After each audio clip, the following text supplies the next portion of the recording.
Nosso texto hoje, Gênesis 41, do verso 37 ao 57, é o terceiro trecho deste capítulo 41 que nós vamos analisar, tá certo?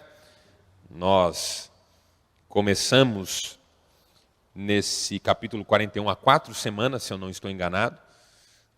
Tivemos uma pausa aí na sequência com pregação em outra temática pelo pastor Natinha. E aí voltamos semana passada nesse mesmo capítulo com o segundo trecho e hoje nós vamos terminar. Semana que vem, se tudo correr bem, nós vamos entrar no capítulo 42 de Gênesis, falando de um momento muito especial e bastante decisivo na vida de José. Mas vamos ler o texto primeiro e aí a gente conversa um pouco mais. O plano de José pareceu bom ao faraó e aos seus conselheiros. O faraó lhes perguntou: será que vamos achar alguém como este homem, em quem está o Espírito Divino? E disse a José: uma vez que Deus lhe revelou essas coisas, não há ninguém criterioso e sábio como você. Você terá o comando de meu palácio e povo. Somente no trono serei maior que você. Em seguida, tirou seu anel selo e o colocou no dedo de José. Mandou vestir linho fino e colocou uma corrente de ouro em seu pescoço. Também o fez subir em sua segunda carruagem real e à frente os arautos gritavam: abram caminho. Disse ainda a José: eu sou o faraó, mas sem sua palavra ninguém poderá levantar a mão ou o pé no Egito. Deu-lhe o nome de Zafenate-Paneia e por mulher Azenate, filha do sacerdote Diom. José tinha 30 anos quando começou a servir o faraó. Ele se ausentou e foi inspecionar todo o Egito. Durante os 7 anos de fartura, a terra teve grande produção. José recolheu o excedente e o armazenou nas cidades. Estocou muito trigo. Tal era a quantidade que parou de anotar, porque ia além de toda medida. Antes dos anos de fome, Azenate deu a José 2 filhos. José chamou-os Manassés, Deus me fez esquecer todo o meu sofrimento e a casa de meu pai, e Efraim, Deus me fez prosperar na terra onde tenho sofrido. Assim chegaram ao fim os 7 anos de fartura e começaram os 7 anos de fome, como José tinha predito. Houve fome em todas as terras, mas no Egito havia alimento. Quando começou a sofrer com a fome, o povo clamou ao faraó, que respondeu: dirijam-se a José e façam o que ele disser. Quando a fome se espalhou por toda a terra, José mandou abrir os locais de armazenamento e começou a vender trigo aos egípcios. E de toda a terra vinha gente para comprar trigo de José, porquanto a fome se agravava em toda parte.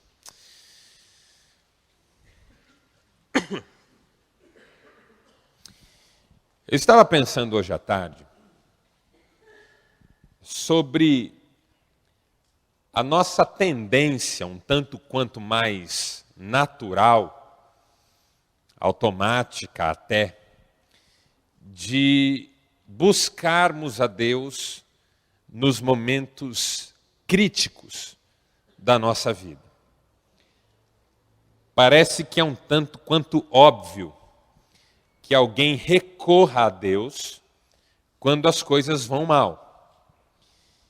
E a palavra de Deus, nos momentos em que as coisas vão mal, parece oferecer para nós um certo alívio, um certo consolo, um certo conforto e até mesmo uma certa orientação que nos possibilite a saída da crise. Então, em outras palavras, o que eu estou tentando dizer é que não é nenhuma novidade que alguém busque na Bíblia ou naquilo que considera ser palavra de Deus para a sua vida uma orientação, um roteiro, uma sinalização que ajude a superar um período de dificuldade. O problema é que a gente não pode esquecer que a Bíblia não é só isso, ou que a palavra de Deus não é só isso, ou que Deus não é só este que nos ajuda, que nos socorre, que nos abençoa e a quem nós recorremos no momento da dificuldade apenas. Há outros momentos em que ele é igualmente ou é até mais fundamental.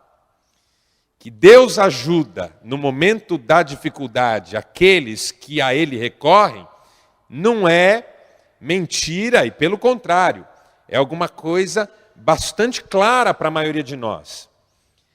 Mas a pergunta que eu quero levantar com você hoje, e gostaria que nós tentássemos respondê-la é: será que há um tipo de necessidade de Deus que nos atinja nos bons momentos da nossa vida? Porque a questão que esse texto levanta, me parece, é que buscar a Deus, recorrer a Deus, pensar em Deus e entender a orientação de Deus para a vida é alguma coisa tão ou mais importante no momento da bonança do que no momento da dificuldade. É tão importante que nós tenhamos orientação de Deus no momento em que tudo vai bem, quanto no momento em que tudo vai mal. Eu vou dar 2 exemplos. O primeiro é de Moisés. A gente fez um estudo sobre Moisés aqui na quarta-feira. Eu particularmente considero que Moisés nunca esteve tão perto de ver a sua liderança desmoronar quanto naquele momento em que tudo estava bem, não havia guerra, o povo tinha provisão, não estava faltando nada, e Moisés liderava o povo do começo da manhã até o final do dia. Precisou que Jetro, seu sogro, chegasse e dissesse: Moisés, o que você faz é errado, você vai se matar e vai matar as pessoas. Por quê? Porque Moisés estava se colocando no lugar de Deus. Como tudo estava bem, ele achou que dava conta de tudo sozinho. E por ter pensado que dava conta de tudo sozinho, começou a sobrecarregar-se e a sobrecarregar as pessoas que procuravam nele alguma ajuda. É uma das características dos bons momentos na nossa vida. Eles tendem a nos fazer acreditar que somos autossuficientes, que resolvemos tudo, que damos conta do recado, que somos fortes. Afinal de contas, passamos por tantas batalhas, superamos tantas dificuldades. Os problemas que nos afligiam, no final das contas, estão todos resolvidos. É fácil vir essa sensação de que somos bons e de que podem contar conosco, de que podem deixar com a gente, que a gente tem a solução para todos os problemas. Moisés entrou nesse caminho perigosíssimo que leva à autodestruição e à destruição dos outros. Quando nós começamos a acreditar demais em nós, a ponto de nos esquecermos quem nós verdadeiramente somos. Mas tem um exemplo na Bíblia muito mais forte do que o de Moisés, que é o exemplo de Davi. O exemplo de Davi é o mais categórico e é o mais constrangedor, porque nunca Davi esteve tão longe de Deus quanto naquele momento em que ele não precisava mais sair às batalhas com seus exércitos. Na verdade, a vida de Davi sempre foi marcada por uma alta capacidade combativa e uma grande disciplina de vida espiritual e também de vida militar. Davi era um homem focado, sempre foi focado, mas ao mesmo tempo de grande sensibilidade, nunca perdeu isso. Era um homem ideal. Na verdade, Davi era aquele protótipo, aquela figura do homem ideal. Extremamente dedicado, bem-sucedido, mas ao mesmo tempo sensível, coração, sujeito que não se endureceu no processo, pelo caminho. Mas houve um dia em que ele achou que não precisava mais lutar. Os exércitos já estavam bem treinados, já davam conta do recado, a terra estava mais ou menos pacificada, os inimigos estavam muito fragilizados e enfraquecidos, Israel já era uma nação consolidada e Davi parou de sair às batalhas com seus exércitos. E aí, quando ele parou de sair à batalha com seus exércitos, o que ele começou a fazer? Ele começou a contabilizar a vitória. Então ele saía pelo seu templo, pelo seu palácio, pelo seu ambiente, pelo seu território, a observar, a contemplar tudo que ele tinha alcançado. Está vendo aquele prédio lá? Fui eu que fiz. Está vendo aquela muralha lá? Mandei construir. Está vendo aquela fonte? Ideia minha. Está vendo aquele pessoal ali? A meu serviço. Está vendo aquele batalhão ali? À minha disposição, é só eu dar uma ordem. Davi começou a contabilizar os seus louros, as suas vitórias, as suas conquistas. Até que um dia ele botou os olhos numa moça bonita e falou, está vendo aquela moça? Pode ser minha também. Está dentro dos meus domínios, incluída naquilo que me pertence, porque à medida em que nós vamos ficando orgulhosos, nós vamos incorporando as outras pessoas aos nossos cenários. Se está dentro do que é meu, me pertence também. É onde a gente transforma a esposa em patrimônio, os filhos em objeto, e depois não entende por que a casa desmorona. A gente perde a percepção de que os outros são livres, autônomos. A gente tende a incorporá-los na lista do nosso patrimônio, no rol das nossas posses. E Davi viu uma moça muito bonita, achou ela muito bonita e perguntou para si mesmo por que não, afinal de contas estava dentro dos domínios dele. Mandou buscar a moça, impôs-se sobre a moça, teve relação com elas e demitiu-a, despediu-a. Fez o que qualquer animal faz. Veja, o grande Davi. Porque não importa quão bom você tenha sido, você joga essa reputação no lixo com uma atitude. Essa que é a grande verdade. A gente precisa de anos para construir uma bela história, mas de alguns minutos para jogá-la no ralo. Davi perdeu o foco, trouxe a moça, impôs-se sobre ela como um leão, como um urso, como um animal qualquer, que impõe-se sobre a fêmea, e depois despediu-a, porque já não precisava mais do seu serviço. Só que ele não contava que a moça engravidaria. E aí ela veio, então, reivindicar o rei que tomasse conta dela, porque ela estava grávida. E ela era casada. E para piorar, o marido dela era um soldado leal do exército do rei Davi e estava em batalha. Aí o rei Davi, que já tinha descido baixo, resolveu descer um pouco mais baixo, porque nunca é tão baixo, irmãos. Veja, nenhum poço é tão fundo que você não possa dar uma cavada. Porque a pá a gente sempre tem na mão. É só querer. Ele teve uma ideia. Ele disse, vou mandar chamar o seu marido, ele vem, tem relações com você, e aí a gente dá um jeito de ele acreditar que o filho é dele. Trouxe o rapaz, Urias o nome dele. Ele não entendeu porque ele voltou. Os soldados no campo, lutando, defendendo o reino, e ele em casa, ele não entendeu. Davi disse, não, é um prêmio, você é um soldado bom, valente, firme, o exército precisa de você, e ele era firme mesmo, Urias era um excelente soldado de Davi. Vai para casa, curte a sua mulher e depois você volta para o campo de batalha. Urias foi para casa, mas não entrou. Ele falou, eu não vou entrar em casa, não é justo eu ter relações com a minha mulher, dormir na minha cama com os meus amigos lá batalhando, eu vou ficar aqui como que intercedendo por eles. E ficou plantado na porta de casa, não entrou. No dia seguinte, pediu permissão, voltou para o campo de batalha. E a Batseba disse para Davi, não deu certo, ele não entrou em casa. O Davi, que já estava cavando mesmo, cavou mais um pouco. Ele disse, então vamos fazer o seguinte. Mandou um bilhete para Joabe, o general, e disse, coloque Urias na linha de frente da batalha, que é a linha dos primeiros que morrem. E assim matou Urias. Depois o resto da história você pode ler e conhecer melhor. Mas veja, como é que Davi chegou tão baixo? Porque estava vivendo um momento bom demais. Favorável demais. Tranquilo demais.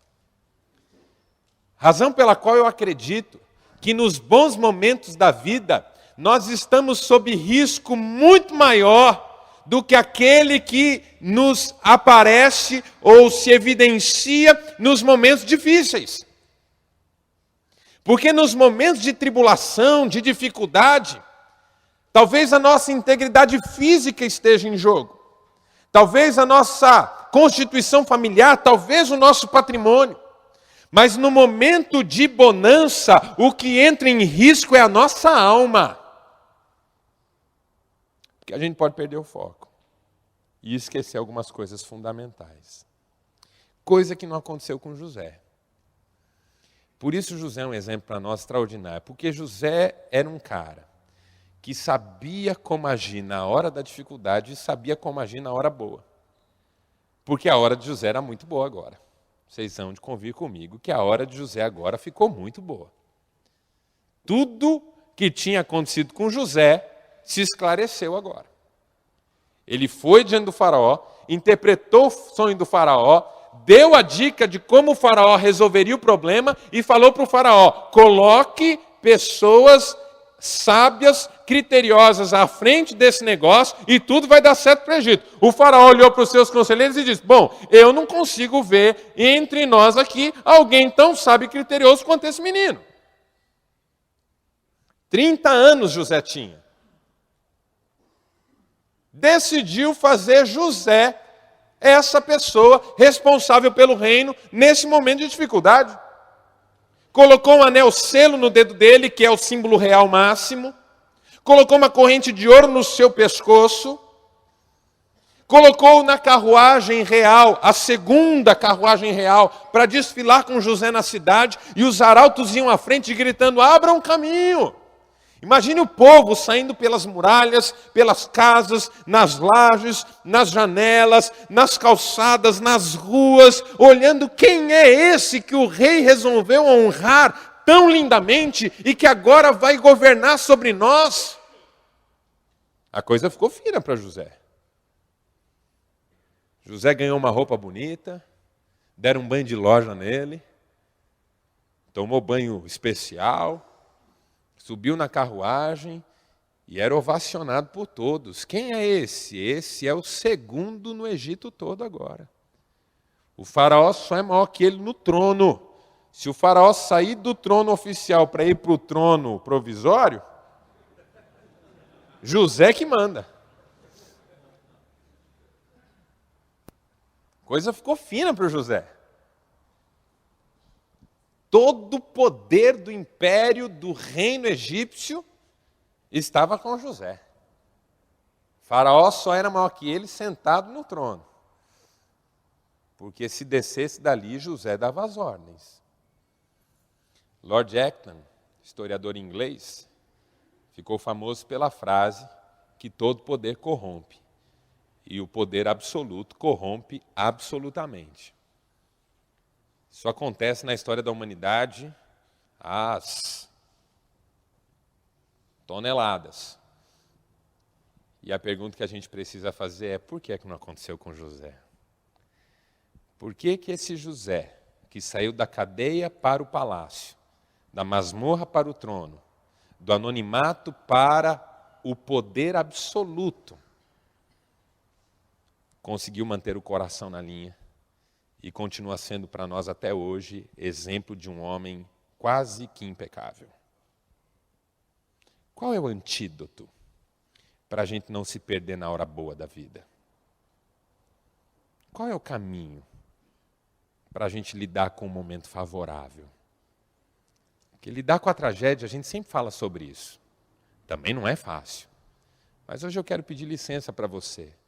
E ao invés de falar sobre como lidar com as dificuldades, falar um pouquinho sobre como lidar com os bons momentos da vida, para a gente não perder o foco e não ver tudo isso desmoronar por causa de atitudes que a gente não devia ter tomado, mas tomou.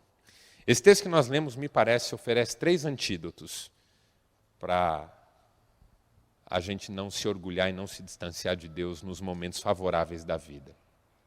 Primeiro, José percebeu que toda a sua conquista era uma oportunidade de pôr a mão na massa.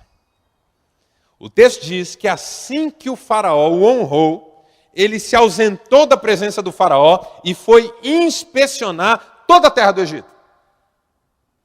Não seria nenhum absurdo se depois de ter recebido todas as honrarias que recebeu, José dissesse para si mesmo: eu mereci.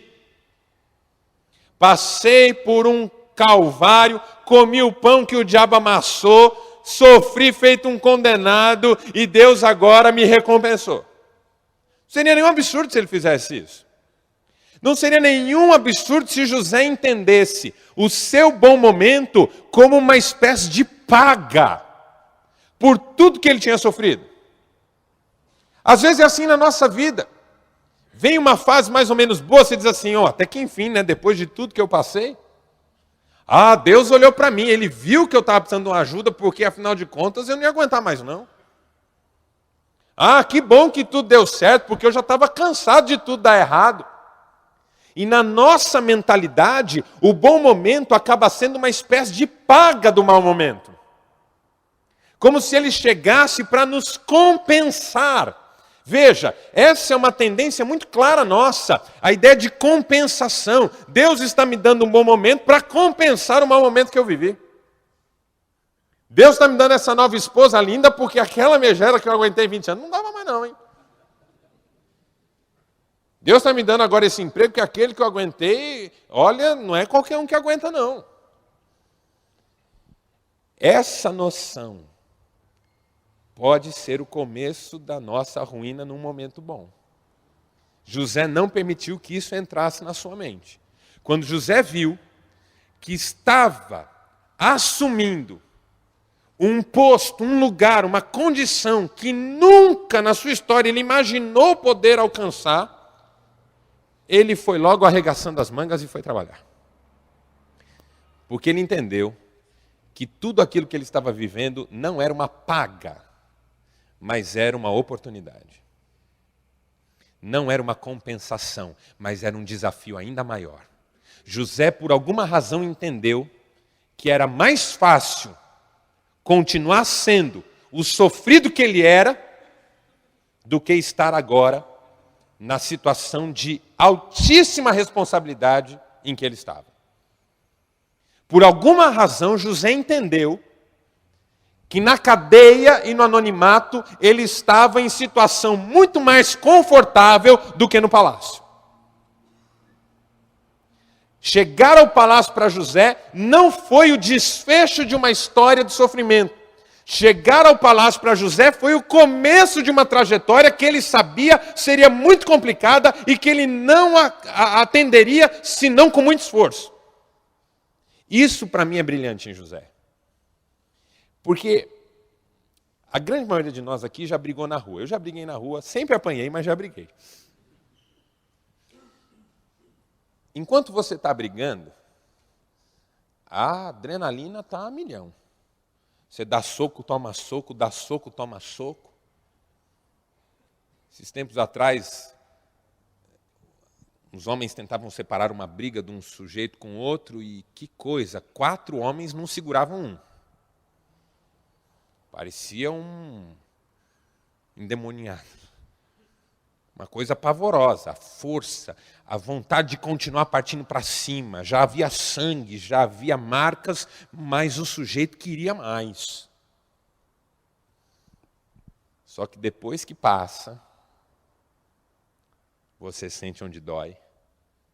A perna treme, as mãos tremem, o corpo entra em colapso, não é assim? E aí o dente que quebrou começa a doer de forma aguda, a costela que quebrou começa a gritar, é depois que a briga passa. Eu também nunca apanhei nesse tanto, ok? Graças a Deus. Aí depois você vê o estrago. põe a mão aqui, está faltando um dente. E aí o danado começa a doer. Nas lutas da vida é assim também. Depois que passa uma tempestade, a tendência é que as emoções entrem em colapso. E você então baixa a guarda. Você quer descanso. Você quer mimo. Você quer folga. José podia ter feito isso. Olha, eu estou passando por uma luta que só Deus sabe, e isso já vai para mais de 10 anos. Porque José chegou à cadeia com 17, 16. No máximo 18. Saiu de lá com 30, sem ter feito nada. Ele tinha todo o direito de dizer, não, vocês me dão tempo, esse tempo de fartura, vocês façam o que eu mandei fazer, cuidem de tudo, eu quero é curtir os louros de ter sido a pessoa que Deus usou para dar a dica. Mas não, impressionante, José era um cara impressionante. Ele sai da cadeia para o palácio e do palácio para os rincões do Egito. E do palácio para os territórios do Egito. E do palácio para as ruelas do Egito, e conhece cada família do Egito, e conhece cada plantação do Egito, e conhece cada celeiro do Egito, e manda construir celeiros novos, e começa a organizar esse negócio, e quando você vê, José está se dedicando ao máximo. Por quê? Porque ele não viu o bom momento como paga, ele viu o bom momento como oportunidade de ser uma pessoa ainda melhor. Coisa impressionante. O seu bom momento não é para você relaxar. Não é a compensação do que quer que você ache que já sofreu. O seu bom momento é uma oportunidade que Deus está te dando para que você seja ainda mais dedicado e efetivo no seu trabalho. E Ele te pedirá contas disso. Segundo antídoto, deixa eu correr que por alguma razão, meu relógio está correndo rápido hoje. Acho que ele está com demônio também. Segundo antídoto que José tem é não se esquecer de onde veio. Segunda coisa boa para a gente não desmoronar nos bons momentos da vida é a gente não esquecer de onde a gente saiu, do que Deus já fez por nós, do que já aconteceu na nossa história.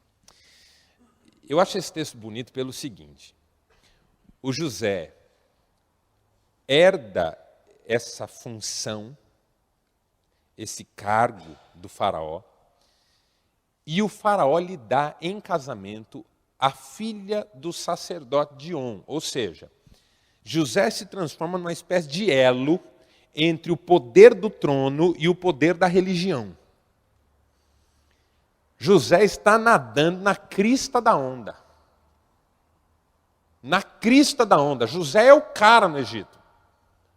Porque ele é o todo-poderoso do Egito, o protegidíssimo do faraó, e ainda é o marido da filha do sacerdote, que é o representante das divindades em toda a terra do Egito. O José é o cara no Egito. Aí a mulher dele engravida, tem um filho. Qual o nome que ele dá para o primeiro filho? Manassés, que significa Deus me ajudou a deixar para trás o meu sofrimento. Que coisa linda, irmãos. O nome do filho vira um memorial de que a cura de Deus estava chegando para o coração de José. José dá um nome para o filho dele dizendo: meu filho, você vai me ajudar a lembrar que um dia esse coração esteve doente, mas Deus o curou. Que um dia eu fui nada, mas Deus se lembrou de mim. Que um dia eu passei pela rejeição, pela perda, pela solidão, pelo isolamento, pelo anonimato. Mas o Senhor nunca me esqueceu. Filho, toda vez que eu chamar o seu nome, eu vou ver a minha história passando na frente dos meus olhos. E vou lembrar que um dia eu estive doente da alma e Deus me ajudou a deixar as minhas lutas para trás. Que coisa linda. E aí vem o segundo filho. Veja, o tempo está passando. José é o todo-poderoso do Egito. Ele não tem mais problema. Mas quando vem o segundo filho, ele dá o nome de Efraim. E Efraim significa Deus me fez prosperar na terra do meu sofrimento. Ou seja, se o primeiro filho me faz perceber a mão de Deus curando o meu coração, porque eu era sofrido e agora estou recebendo tanta coisa boa. No segundo filho, José decidiu lembrar que ele não chegou onde chegou sozinho, nem por mérito. Deus me fez prosperar, eu cheguei onde eu cheguei por causa de Deus. Irmãos, o tempo vai passando e a tendência é a gente acreditar que as coisas boas que nos aconteceram têm a nossa mão. E me parece que o diabo é especialista em nos convencer disso. À medida em que as nossas lutas passam, uma das estratégias do diabo na nossa mente é nos confundir acerca do que realmente aconteceu. A tentação do diabo em relação a Eva, a primeira mulher, foi: o que é que Deus disse? Aí ela responde, e ele diz assim: não foi bem assim que Deus disse. Vamos confundir o que aconteceu. Vamos diminuir a força do que aconteceu, a fim de que o presente não tenha tanto compromisso com o que está lá atrás.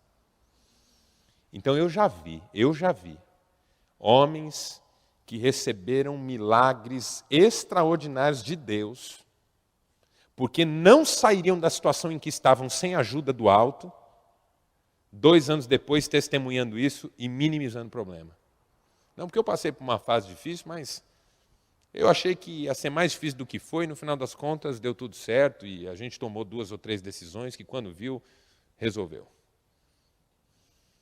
Já vi homens que tiveram filhos curados de problemas mortais, 2 anos depois falando, os médicos criaram um quadro lá muito desesperador, mas no final das contas não era nada. Aí diz assim, não era nada, graças a Deus. Acabou de tirar a honra de Deus do milagre e diz graças a Deus. Porque assim, 2 anos depois, você não lembra mais o quanto você chorou. 2 anos depois, você esqueceu como era aquele nó na garganta que não passava nem quando você estava dormindo. 2 anos depois, você esquece da palavra que alguém deu no momento oportuno, da pessoa que apareceu do nada, e era muito improvável que ela aparecesse, do negócio que deu certo na última hora, depois de alguém ter feito uma oração com você. 2 anos depois, você esquece. E aí fica aquela sensação que a luta foi vencida por causa de 2 coisas. Ela não era tão grande assim e eu estava bem. Mexi as peças corretamente, resolvi rápido. E isso aí que você está passando, já passei. Vou te falar. 3, 4 coisas, você resolve isso aí. Eu fiz isso.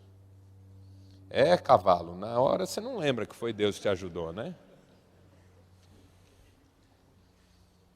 O José não queria cair nesse erro. Então ele nomeou o segundo filho. Deus me fez prosperar. Toda vez que eu chamar esse menino, eu vou me lembrar que eu não cheguei onde eu cheguei sozinho. Que eu não virei o que eu virei por mérito. Que não tem participação minha nesse troço. Que Deus me escolheu e me pôs onde eu estou. Eu não posso deixar de ser grato. Porque quando a gente deixa de ser grato, a vida começa a desmoronar. A Bíblia diz que o orgulho precede a ruína. E o terceiro antídoto, eu vou terminar,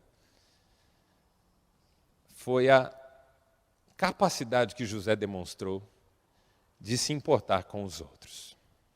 Eu acho que essas 3 questões têm que andar juntas. De um lado, a disposição para trabalhar cada vez mais e melhor, porque toda boa fase é oportunidade. De outro lado, a lembrança de onde a gente saiu e do que Deus fez na nossa vida, porque a gente não chega em lugar nenhum sozinho e nem com as nossas forças. E em terceiro lugar, a sensibilidade para ajudar quem ainda não saiu da sua desgraça. Quem ainda não saiu do seu problema. Porque isso também nos sensibiliza o coração e nos ajuda a manter o foco. Pensa comigo. Você tem uma casa boa, um bom carro, você come comida boa, tem roupas bacanas, está sempre bem vestido, tem agasalho no frio. Sua vida é suprida, abençoada, você tem muita coisa legal. Mas aí, você vai visitar uma concessionária de carro importado. Ou fica 24 horas por dia na internet, vendo coisas que você pode comprar. Ou então, deixa a televisão ligada naqueles canais de compra. Irmão, você descobre que você não tem nada. Não tem nada. Sua esposa tem uma casa legal, roupas bonitas, dirige um carro bacana. Mas ela não perde um programa sobre a vida das celebridades. Ela não tem mais nada. A casa que ela mora virou pequena. O carro que ela dirige é uma lata velha. As roupas que ela usa são trapo. Quando a gente vive legal, mas tem como referência o topo, nada mais é suficiente. Agora pense o contrário. Você tem uma vida bacana, provida, adequada, normal. E aí vai fazer uma visita no Hospital do Câncer. E aí vai ajudar a distribuir sopa numa sexta-feira à noite fria para moradores de rua. E aí vai levar uma cesta básica para uma família que tem 6, 7, 8 crianças num barraco que não tem um cômodo e meio. E aí você olha para você mesmo e diz assim, meu Deus, como eu sou abençoado.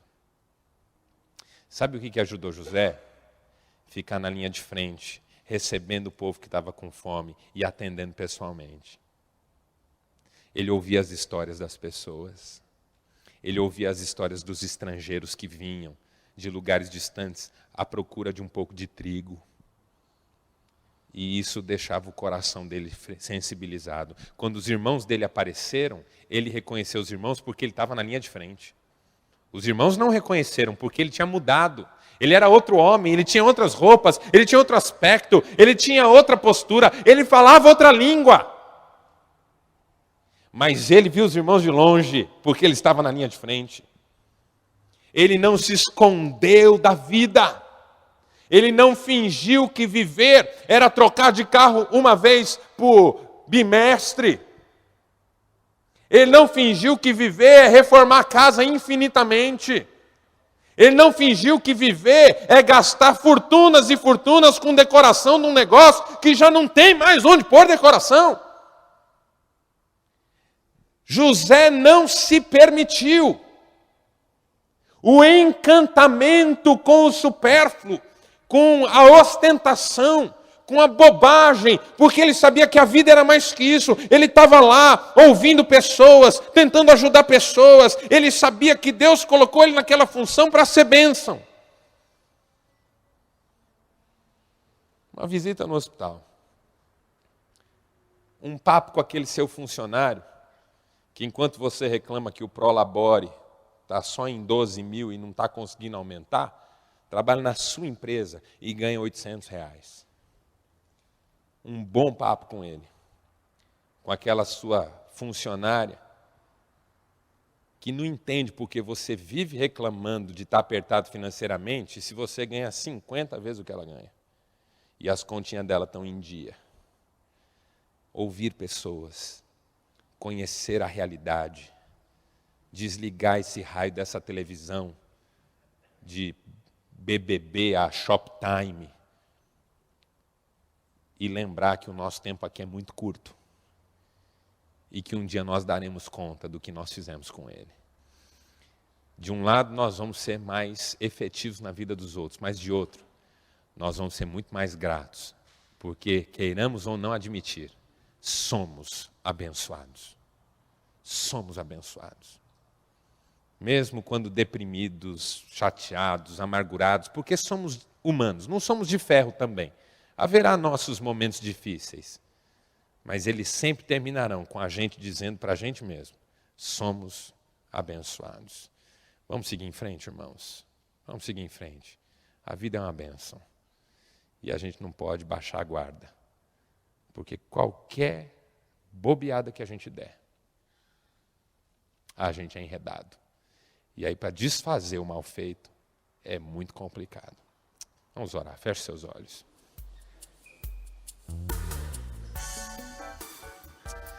É isso aí, Pai. Nós te pedimos essa ajuda a mais de tudo que o Senhor já nos tem dado de ajuda, para que também coloquemos em prática isso que acabamos de conversar.